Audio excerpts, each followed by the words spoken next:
Welcome everyone to the kickoff of our Canadian Diabetes Association's Diabetes Awareness Month webinar series. Now my name is Farah Ismail and I'm a program manager here at the CDA and I will be your host for this evening. We are delighted that you're able to join us today for the webinar to learn about the Mediterranean diet. Now to start off, I would like to draw your attention it's to the survey at the top right-hand section of your screen. In order to serve your needs better, we kindly ask that you provide us with your input by completing the short survey towards the end of the presentation. And we do thank you in advance for all of your input. Now, throughout the presentation, you will have the opportunity to type in the question and answer box that's located at the bottom right-hand section of your screen, and we ask that you use this for any questions that you have for our presenter throughout the presentation, and we will be sure to do our very best to answer it at the end.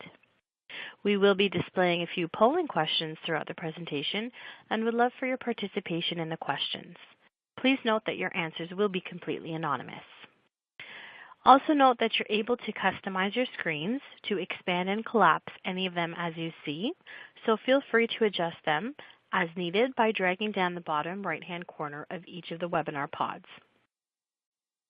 The presentation itself will last about 40 to 45 minutes, and then we'll do another 10 to 15 minutes for questions and answers.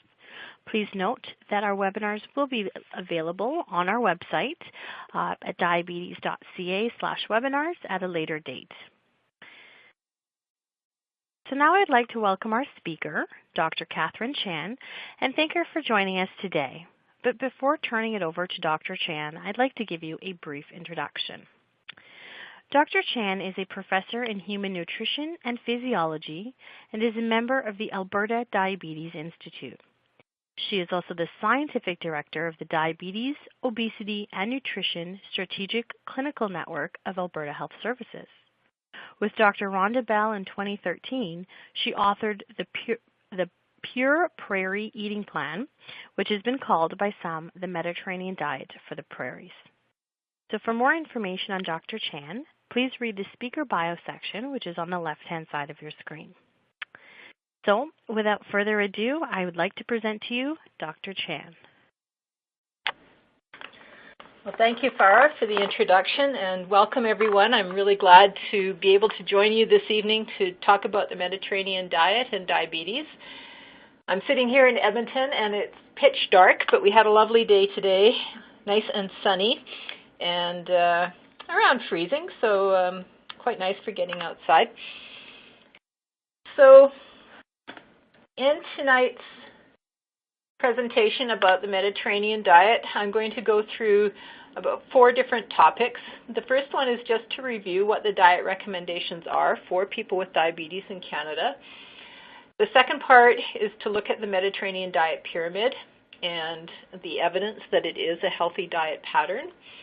And then I'll spend a little bit of time comparing how the pyramid might work in Canada by looking at Eating Well with Canada's Food Guide and other Canadian perspectives, and some of the research that we've done out here at the Alberta Diabetes Institute to think about how the Mediterranean diet could be adapted for Canadians, and a little bit about the Pure Prairie Eating Plan, finishing off with a couple of our favorite recipes, which I hope you will enjoy.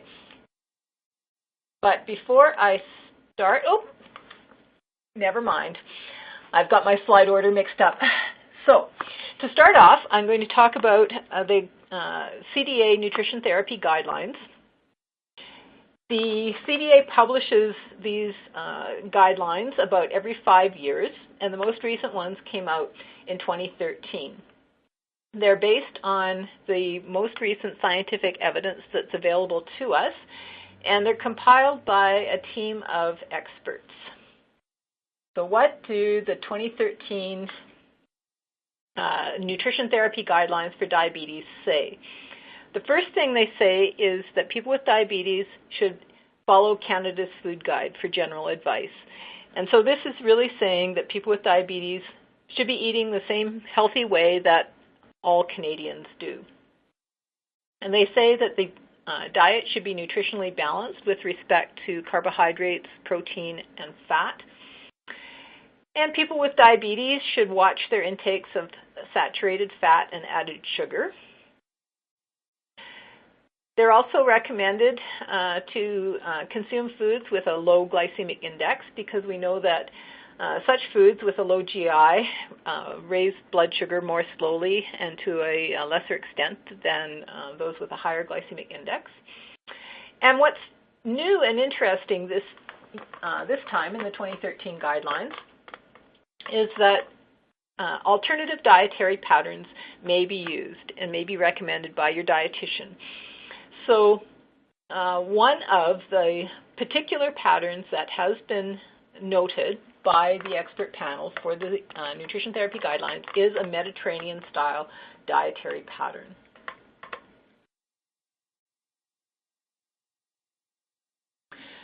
So I'm going to talk a little bit about the Mediterranean dietary pattern, what it is, how it came to be, and some of the evidence around that. But before I start, we just have some audience participation for you, and we'd like you to answer the question or the statement, my knowledge about the Mediterranean diet is very strong, strong, fair, or poor.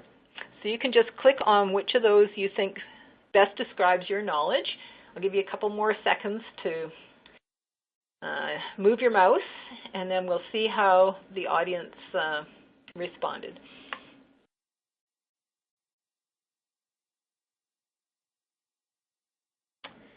All right, so we've got a really great mix of people in the audience. We've got about 25% saying very strong or strong knowledge of the Mediterranean diet, about 40% saying fair, and about 35% saying poor. So hopefully, through the course of the presentation, everyone in the audience will have the opportunity to learn something new.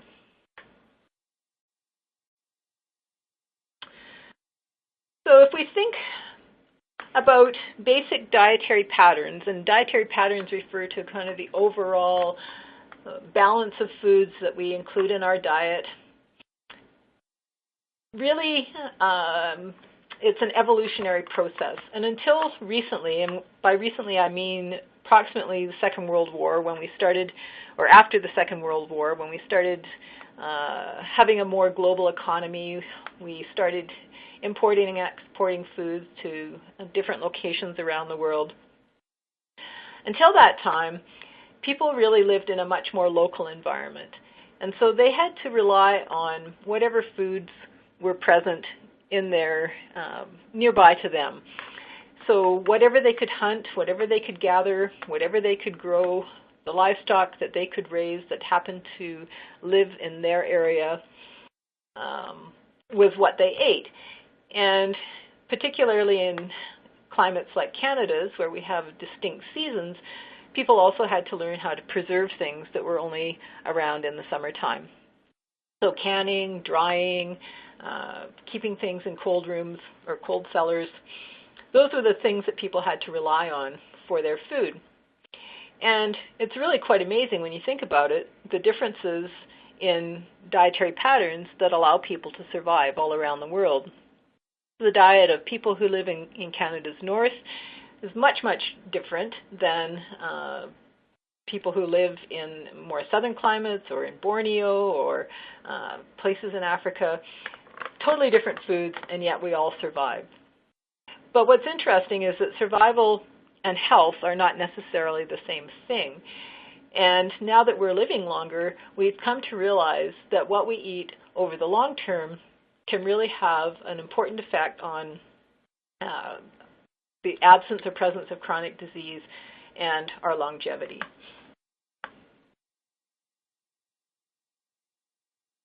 So the Mediterranean diet pyramid looks like this. And before I get into the details of what's in the pyramid, I just want to talk about a couple of basic things. The first one is if you look at the very base of the pyramid, there's something that's not related to food at all. It's related more to lifestyle, general lifestyle principles.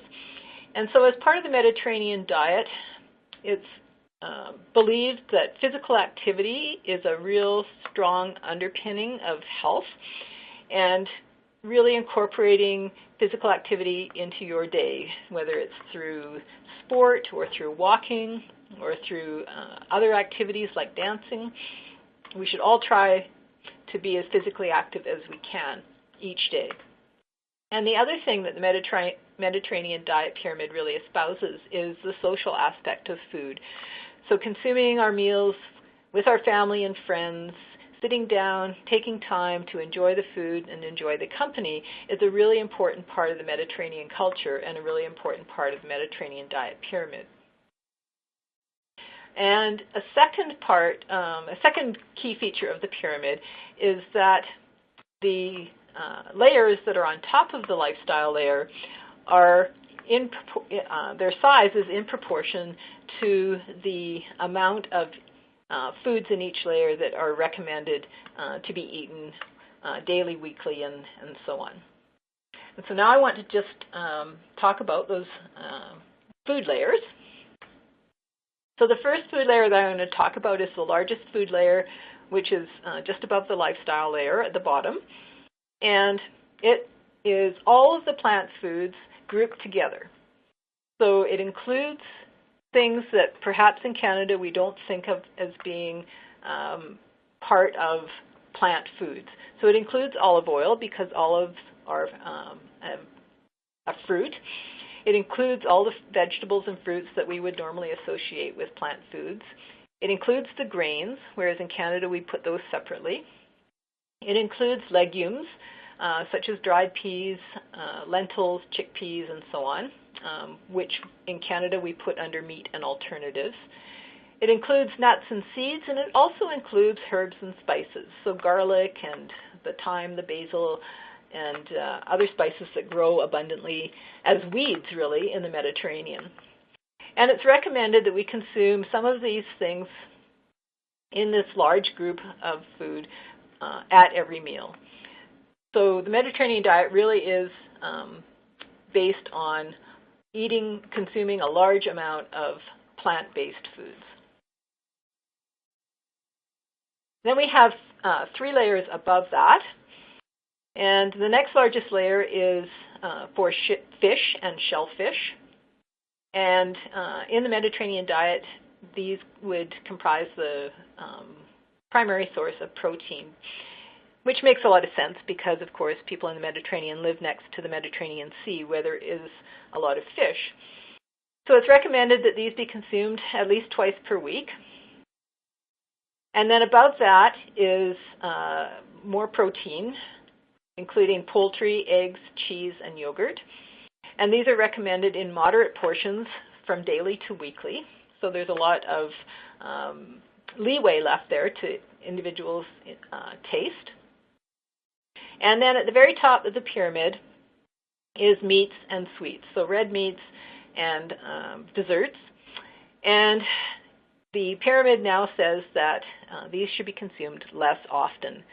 If you see older versions of the pyramid, it actually says monthly. So once a month red meat and once a month sweets. In the more modern versions, they've softened that message a little bit. Then the other thing that we see in the Mediterranean diet pyramid is recommendation to drink water and also wine in moderation, which is a little bit different than our Eating Well with Canada's food guide, which really doesn't speak to alcohol very much. So that's the basics of the Mediterranean diet. And I just want to go back to why the Mediterranean diet pattern emerged. It was not due to the work of nutrition researchers feeding people different things and finding out what made them healthier. It was really due to the fact that the foods that are in the Mediterranean diet are what is grown, what can be caught in the Mediterranean. So it's really a cultural choice and reality, more so, at least originally, than a healthy diet pattern.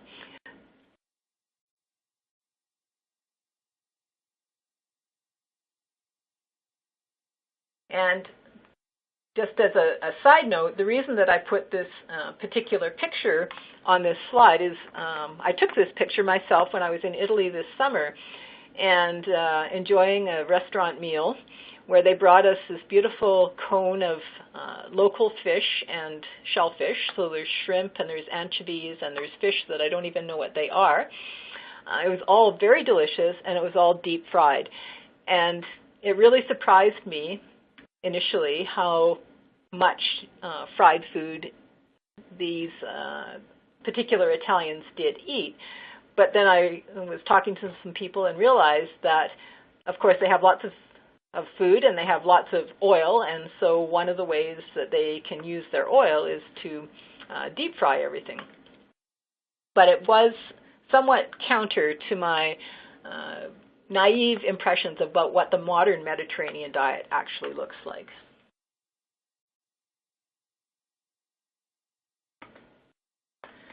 So now I want to just address some of the research that suggests that the Mediterranean diet is a healthy diet pattern, and how we came to that conclusion through a variety of different research studies.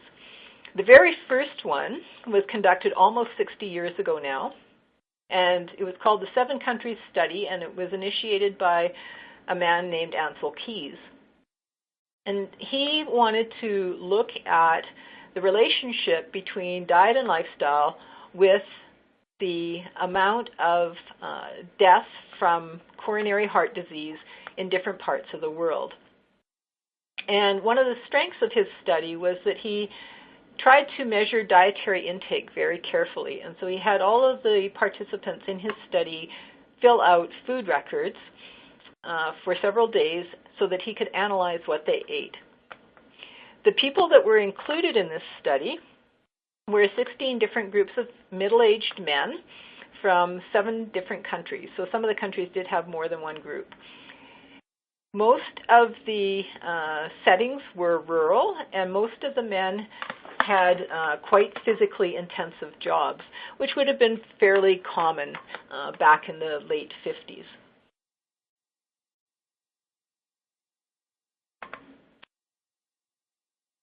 This is probably the only graph of data that I'm going to show you, but it portrays some of the key findings from Ancel-Key's study. So he wanted to try and predict what the death rates would be in the various groups of men as it related to the amount of different types of fat that they had in their diet.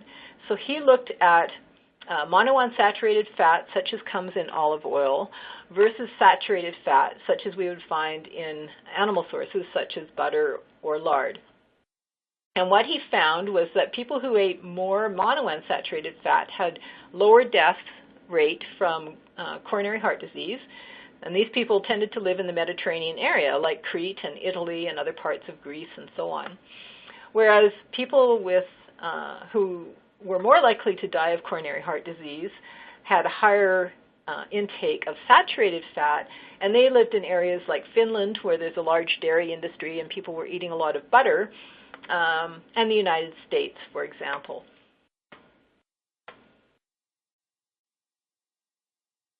So these were the first studies to show a strong relationship between our eating habits and some long-term health implications, such as dying of coronary heart disease.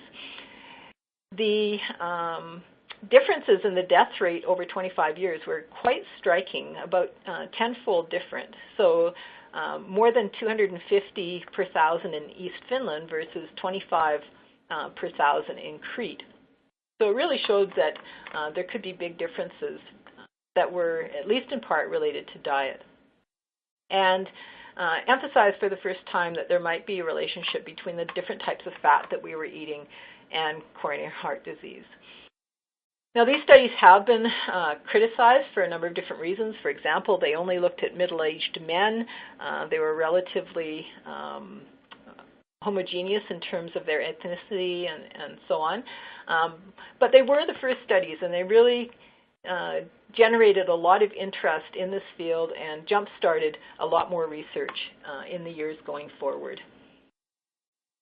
And so now, if I look in the literature, there's new studies coming out every month, every week about the Mediterranean diet or other dietary patterns on various health outcomes. So for example, the benefits of the Mediterranean diet can be summarized as having favorable effects on quite a few cardiovascular risk factors, such as cholesterol levels. It can have favorable effects on the metabolic syndrome by improving the sensitivity of different tissues in the body to insulin. And it also lowered cancer incidence, or the people getting cancer, particularly if people were obese or if they had had a previous heart attack. So it seemed to mitigate some of the negative effects of having a chronic disease in terms of getting a second chronic disease such as cancer. And one author has estimated that if we could adhere to a Mediterranean diet pattern, along with taking physical activity and refraining from smoking, that we could prevent over 80% of coronary heart disease, 70% of stroke, and 90% of type 2 diabetes, which is really quite phenomenal when you think about it. So now we've come to our second audience participation time. And this time, if you could answer the question, the Mediterranean diet is beneficial for people at risk of and living with diabetes, people at risk of and living with cardiovascular disease, people with high blood pressure, or anyone, all of the above. I'll give you a few seconds to answer that, and then we'll see how the audience has responded.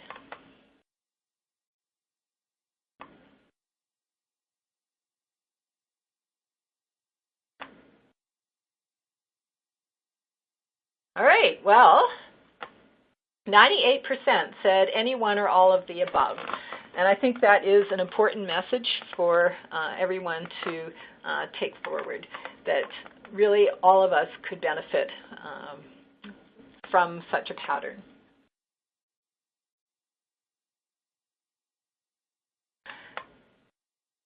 So just to finish off the discussion of the Mediterranean diet and its health benefits, I wanted to summarize what the expert panel thought about the Mediterranean diet when they decided to include it in the clinical practice guidelines for diabetes in 2013. So in their review of the literature, and I've included some of these references at the end of the slide deck if you're interested, they found that following a Mediterranean diet for people with diabetes could lead to reductions in hemoglobin A1C, so improved blood glucose control. It improved their cholesterol by raising good cholesterol and lowering total and cholesterol and triglycerides. It was associated with weight loss, with blood pressure reduction, with reduction of chronic inflammation, which we know accompanies a lot of different chronic diseases, and also reduced heart attack and other cardiovascular events over a period of 5 years. And that's really important too, because we know that people who have diabetes are at much higher risk of having a cardiovascular event than somebody without diabetes. And the authors of the nutrition therapy guidelines did not note any disadvantages of somebody with diabetes following a Mediterranean diet. Now, in our research at the University of Alberta, we often think about things that aren't related strictly to nutrition and to health outcomes. One of the things that we think about is something we call the food environment, and that's how the world that we live in actually influences what we eat. So the aspects of our culture, our lifestyle, our agricultural practices, how is it that they might derail or facilitate us adopting a particular dietary pattern. So we thought about the Mediterranean diet and how it might translate into a Canadian population. We thought about how in the Mediterranean it's still relatively common to eat a main meal at lunch versus in the evening. Snacking may be less frequent. They typically would eat fruit for dessert instead of sweets. They cook their food differently. I had to look high and low to get a salad when I was in Italy because they typically cook most of their vegetables, for example. Food production is much easier in a climate where it's always balmy and warm. Whereas here in Canada, we might have to grow more Mediterranean-style vegetables in greenhouses if we wanted to consume them more frequently. And then there's other lifestyle factors, such as our eat and run mentality, always on the go, perhaps less physically active jobs than were previously associated with health benefits in the Mediterranean diet, whether or not we have an afternoon siesta, the amount of sun exposure that we get that influences our bone health, for example. So these are all things that we should take into consideration before we adopt another dietary pattern, lock, stock, and barrel. We did think about ways that our modern society allows us to perhaps implement the Mediterranean diet more easily than would have been possible back in 1958, for example. We have a very intricate shipping system for food that goes all around the world.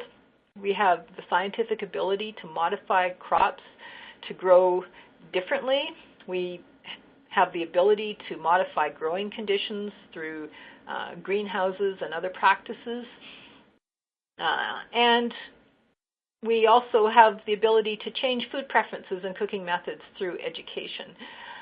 But over the long term, the way we were thinking about it was that it may not really be sustainable to implement all of these different things if they're not realistic. So for example, could we really ever grow lemons in Edmonton or olives in Charlottetown? These are some of the things that might prevent us from wholeheartedly adopting something like the Mediterranean diet. But still, we should strive to achieve a pattern of eating that would be just as healthy, but more Canadian in its scope.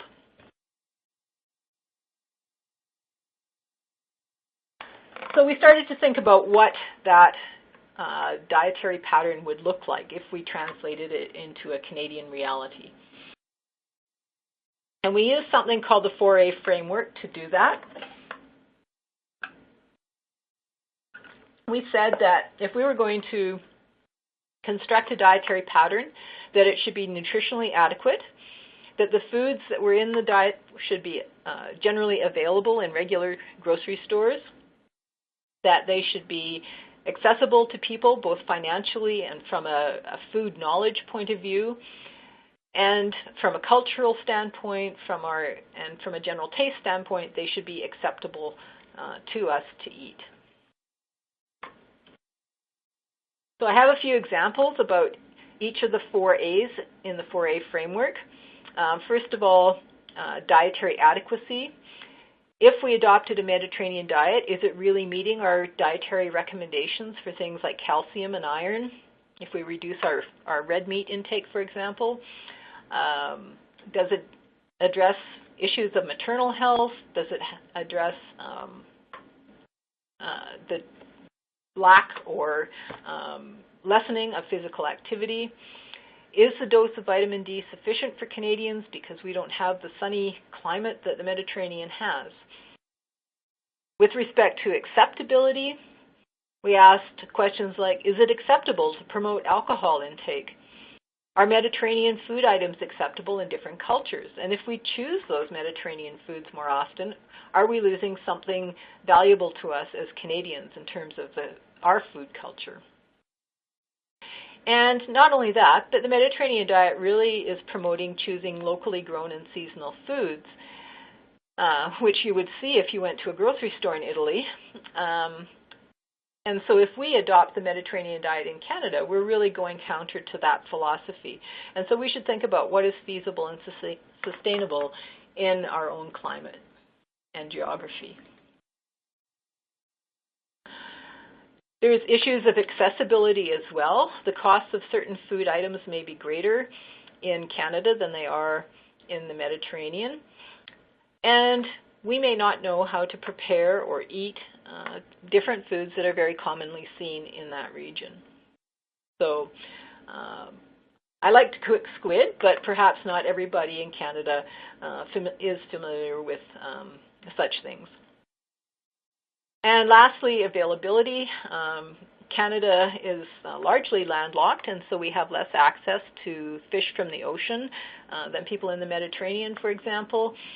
And because of our weather, many of the products that we eat are not available fresh all year round, and so we do tend to rely perhaps more on canned or packaged or frozen foods, and to a great extent on imported produce during the winter months, much more so than in the Mediterranean.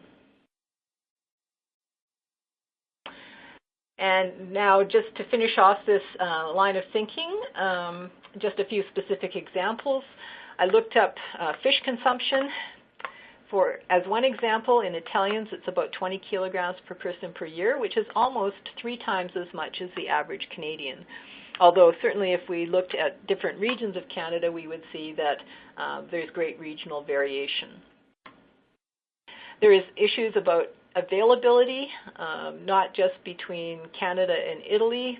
If we want to compare small round blueberries with fruits that are commonly eaten in Italy, but also across Canada, blueberries are more abundant in the Maritimes and British Columbia than they are in the prairies, where we typically would pick Saskatoon berries. And then with respect to financial accessibility, I looked up the price of olive oil relative to canola oil, and as you can see, it's about 2 to 4 times more expensive to eat olive oil than it is to eat canola oil. And while that may be acceptable to some people, for those who are watching their food budgets, that might not be an option for them.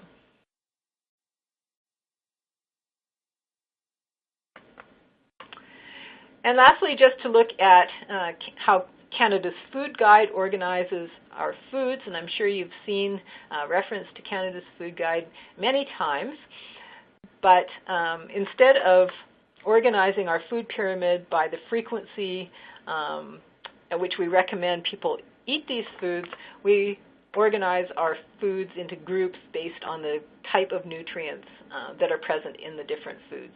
So grain products tend to all have a similar complement of vitamins and minerals, as well as carbohydrates and fiber.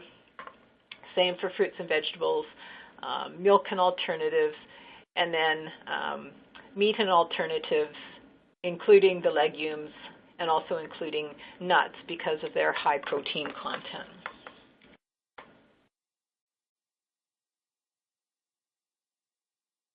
So if we look at foods that are eaten in the Mediterranean and foods that are eaten in Canada, and thought about how we would rationalize or substitute some things, or think about the frequency at which we would recommend people eat them based on those 4 A's, we see that in Canada we might substitute canola oil, for example, instead of olive oil, because canola does have a high amount of monounsaturated fats and is abundant and cheap.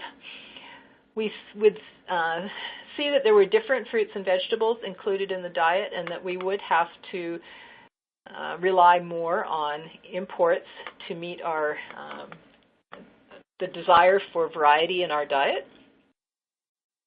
The amount of protein that we got from different sources might vary, so Canadians do tend to eat poultry more frequently than fish and shellfish, and red meat more frequently than in Italy. So there's a little bit of juggling that we would want to do.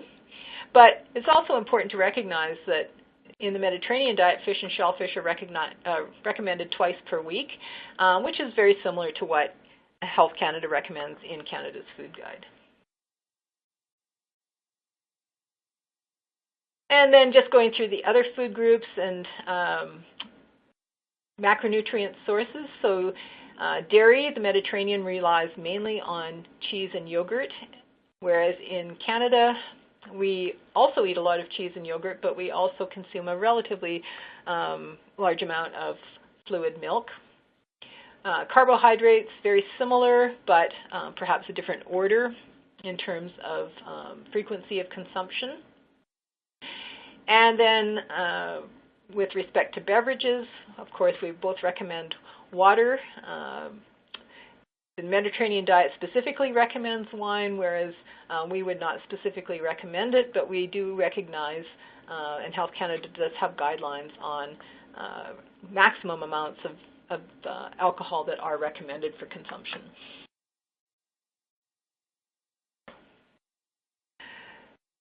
We would try to think about some of the challenges that we would face in implementing a healthy diet pattern, even within the diversity of Canada. So food availability may be less important than 40 or 50 years ago, when we were still living in a relatively small circle and with local products mainly available. But there are still challenges in Canada, particularly in rural and northern sites, where fresh foods are either non-existent or more expensive or not as fresh as we would like them to be. We want to make sure that what we recommend is financially accessible to people of all incomes. And if we can't use the foods in the Mediterranean diet pyramid, what would we use instead? And try to keep the cooking skills that are required fairly simple, recognizing that we do have some generational changes in people's food knowledge and cooking skills. And then we also have to recognize that Canada has amazing cultural diversity, that no one diet pattern is really going to fit everyone, but to hopefully introduce people to many different flavors and tastes. But at the same time, also recognizing that we begin to become fairly set in the food, the tastes and the foods that we like when we're fairly young, and so it's not always easy to make big radical changes to our tastes. So I'm going to finish off our presentation tonight by giving you an example of what we ended up creating in the course of our research on diabetes and nutrition, and how we adapted a Mediterranean-style dietary pattern to a Canadian reality. So I was part of a large research project called Physical Activity and Nutrition for Diabetes in Alberta, and one of the goals of our research program was to develop simple and practical nutrition programs for people with diabetes. People told us that they wanted to be able to eat what other people eat. We also wanted to take into account the 4A framework, and we wanted to be consistent with Canada's Food Guide and the Nutrition Therapy Guidelines from the Canadian Diabetes Association. So what we came up with is something that is now called the Pure Prairie Eating Plan. And we've tested the Pure Prairie Eating Plan in 88 people who have type 2 diabetes. And we asked them to follow the eating plan for 3 months. And after that time, we found that there was a decrease in hemoglobin A1C, so they had better blood sugar control. They had lower blood pressure. They had higher amounts of good cholesterol and lower amounts of bad cholesterol. And we also found that their diet quality and the so-called dietary adherence, in other words, were they following the guidelines of CDA, those things both improved as well.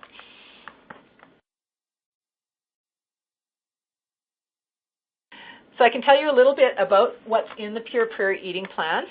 It's a 4-week menu plan, and each day has 3 meals and 3 snacks. It has easy-to-find ingredients, so thinking about food availability. Simple recipes, so the recipes should be accessible to people with relatively basic cooking skills. And we provide lots of nutrient breakdown for the menus and the recipes so that people with diabetes know what they're eating. So here's an example of a daily menu. There's 3 meals, as I said, lunch, breakfast, lunch, and dinner, and 3 snacks interspersed throughout the day. In this particular menu, there's a breakfast parfait for breakfast and a muffins for snack with some nuts. There's a sandwich at lunchtime with milk and fruit, some hummus with Melba toast and tomatoes for afternoon snack. It's a roasted apple pork tenderloin with potatoes and green beans for dinner, and some toasted bagel with milk for an evening snack, raisin toast.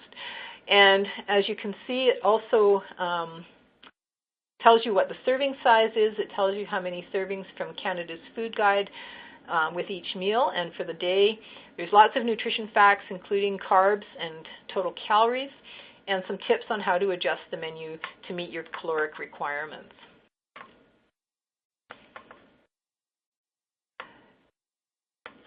And the two recipes that I'm going to share with you today are from the menu plan. One is for a really great tomato bean soup that I had for lunch today myself, and the second recipe is for muffins. The tomato soup recipe is super easy to make and very versatile, so it's easily converted to vegetarian by leaving out the chicken that we have in it. It's gluten-free already, and if you paired it with crackers, for example, you would have 3 vegetables and fruit servings, half a grain serving, 1.5 meat and alternative servings, and half a serving of milk and alternatives. The muffin, if you paired it with half a cup of blueberries and half a cup of milk, would be 1 vegetable and fruit serving, 1 serving of grains, and half a serving of milk and alternatives. And I'll just point out that we do produce a newsletter 4 times a year, and we usually include more recipes in our newsletter, and it's been provided to you in the resources that are attached to the webinar today, so you could have a look at that. So here's our soup recipe. We make most of our recipes to serve 4 people, so that that's easy to cut in half if your family's small, or to make larger if your family is large. There's nutrition information about every recipe. There is tips on how to make substitutions that are still healthy. So we say if you want to make this recipe into a, you could add some macaroni, for example, that would increase the grains, and other tips like that for each recipe. And then the pecan pumpkin bran muffins. I made these just after Thanksgiving because I had some leftover frozen cranberries, and I thought, oh, cranberries and pumpkin go well together, so I just chopped up some cranberries and added it to the recipe. And I have to say my husband thought they were quite delicious that way. And again, we've got the nutrition information and also some tips if you wanted to freeze them or save them for later in the week, how they could be served more than once. So we're getting close to the end of the presentation this afternoon or this evening. So we have one last question for you, and that is, I now understand the Mediterranean diet and some Canadian adaptations, and would be comfortable incorporating it into my meal plan. And you can answer yes, maybe, or I would like more information.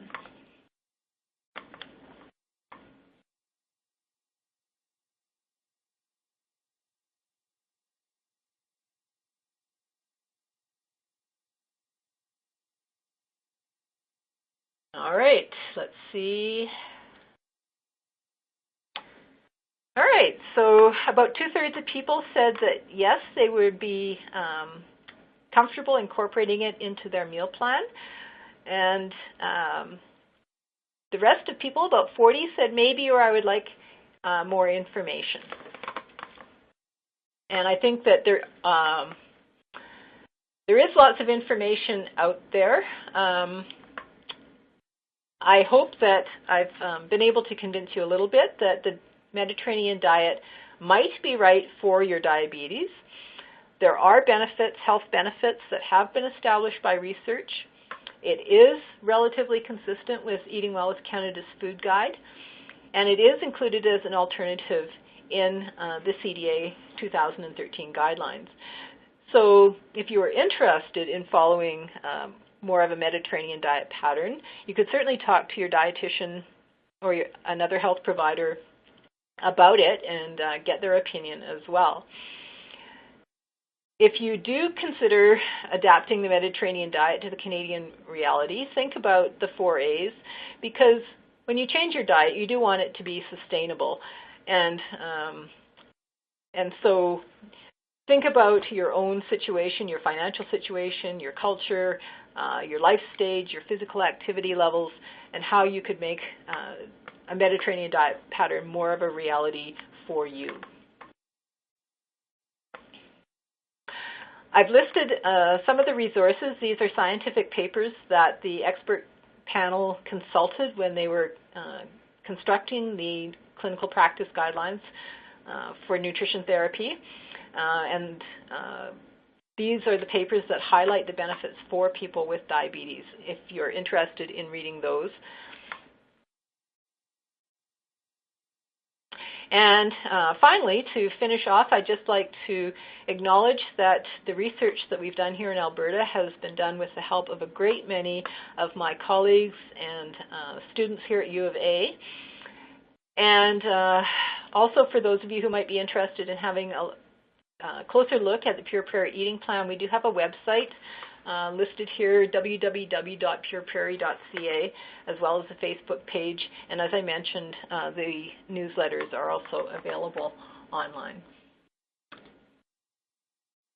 So now I think I'll turn it back over to Farah, who's going to field the questions for this afternoon. Great. Thanks so much, Dr. Chan. You've definitely shared with us a lot of great learnings about the Mediterranean diet and how we can incorporate it into our lifestyle.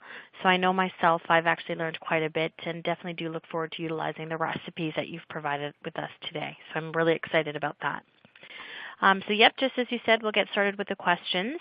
There's been an abundance of questions, and I'm really excited to get that started.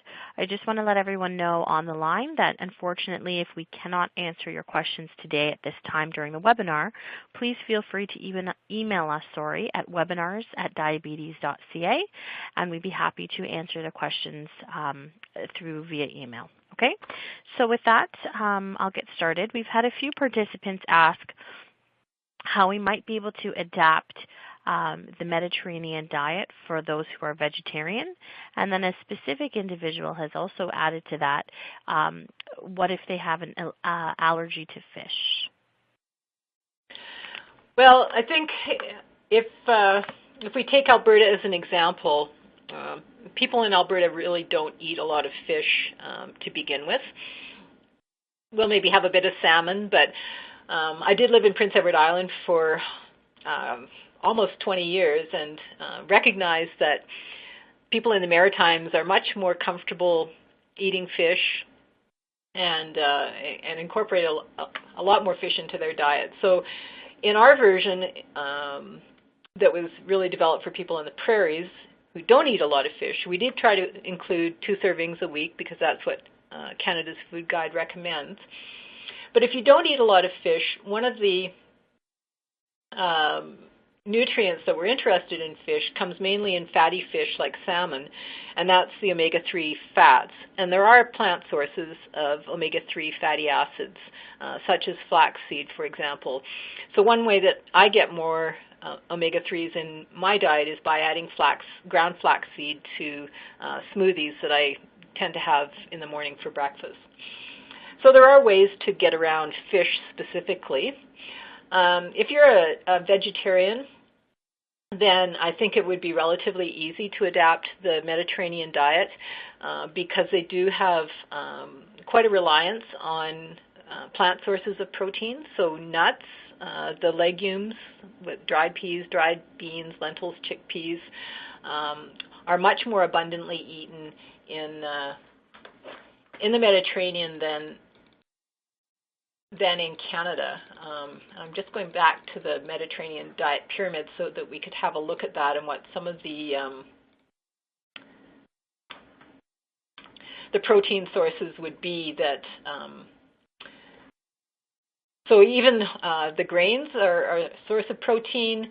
As I said, the nuts and the legumes would all provide protein. And then, of course, many vegetarians do eat at least some dairy or fish. So that would be another source there as well. Okay, great. Thanks for that response. I'll move on to the next question. One of our participants has asked, would meat include wild game? Yes, in general. So meat is, or wild game does tend to be leaner than livestock that's been raised on farms. So the amount of calories that we would get, or the amount of fat that we would get from meat, would be less from game. But it's really about moderation. And so I think nobody would recommend that we eat red meat every day of the week anymore, and that we should try and mix things up with different sources of protein, whether it's poultry or fish or legumes or nuts. That variety is really important for overall health.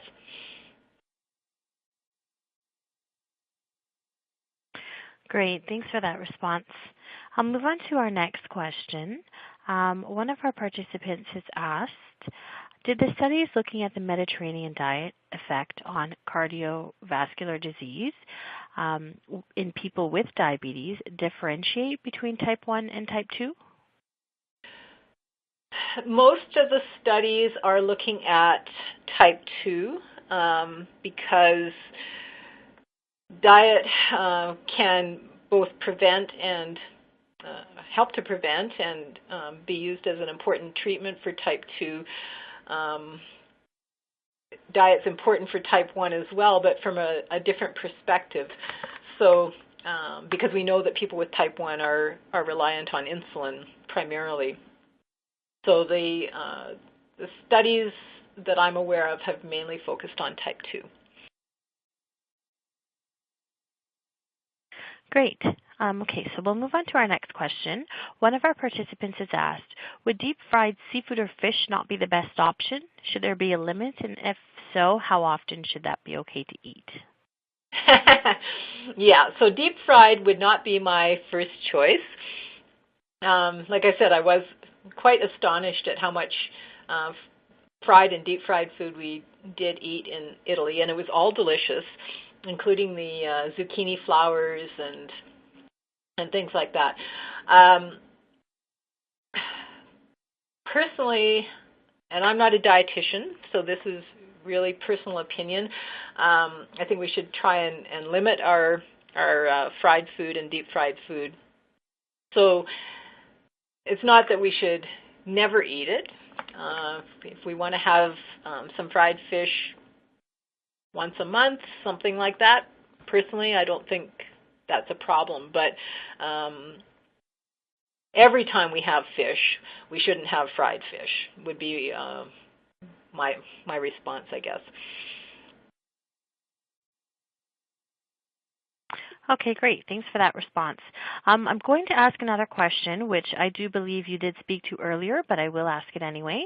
Can the Mediterranean diet be used for people that might have heart problems? Yes. I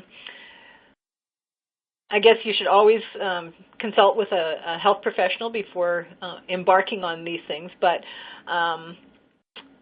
it has been shown to help with things like blood pressure, with cholesterol, with some of the other cardiovascular risk factors that are thought to increase the risk of having a heart attack or other cardiovascular events, and also stroke.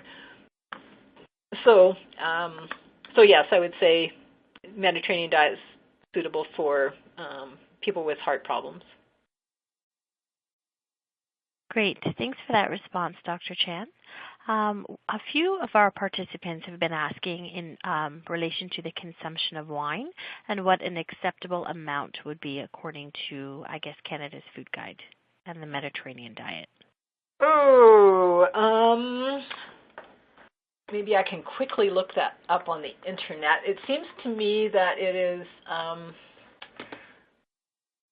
not more than 1 drink per day for women and not more than 2 for men.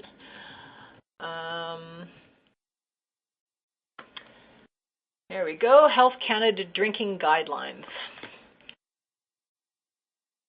And of course, for pregnant women, it's 0.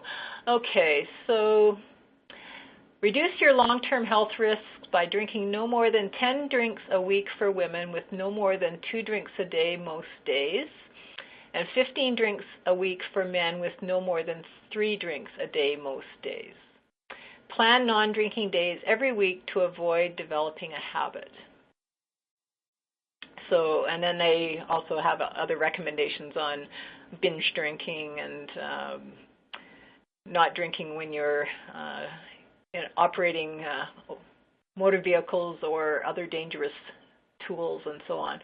But that's the basic recommendation. Great, thanks for that, and definitely thank you for looking that information up. That's very helpful.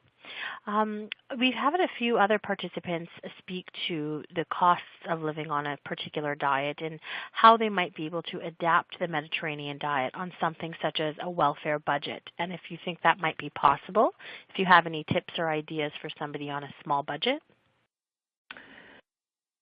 Oh, well, it's certainly much more challenging on a small budget. I think, there's the basic tricks that buying larger quantities of non-perishable food items that makes it less expensive in the long run. And certainly by following a menu plan like the Mediterranean diet or another menu plan where there's really a minimum of food that's sort of in the other category or junk food category, even as spending a small amount of money on food that has low nutritional value takes away from what you can buy otherwise. Other tricks, buying things frozen or canned instead of fresh may help to reduce the price. And if they've been prepared properly prior to freezing, for example, the nutritional composition of the food can be just as good as fresh and yet cost much less. So for sure, I don't want to underestimate the challenges of trying to feed your family in a healthy way on a very small budget, because it's super challenging. But there are small things, I think, that can be done to maximize the healthiness of the diet despite the challenges. Great. Thank you for that response.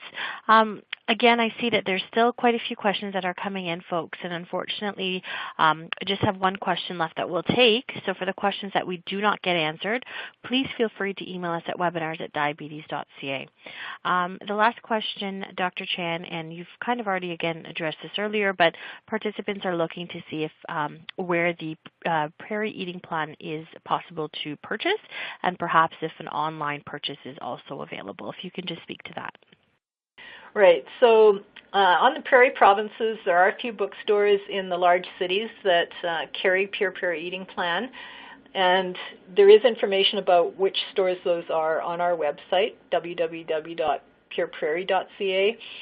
And likewise, on the website, there is an online store so that if it's not available in your community, you can purchase it online. Great. Thanks so much. That does conclude our webinar for today. I would sincerely like to thank Dr. Chan for speaking on behalf of the Canadian Diabetes Association. It has been a very great learning experience for all of us here, and I know everyone on the line is also grateful based on the comments I'm receiving in our question and answer box. I just want to remind everyone that our webinars are available on our website, so that's diabetes.ca/webinars, and then especially this one will be available in the coming weeks.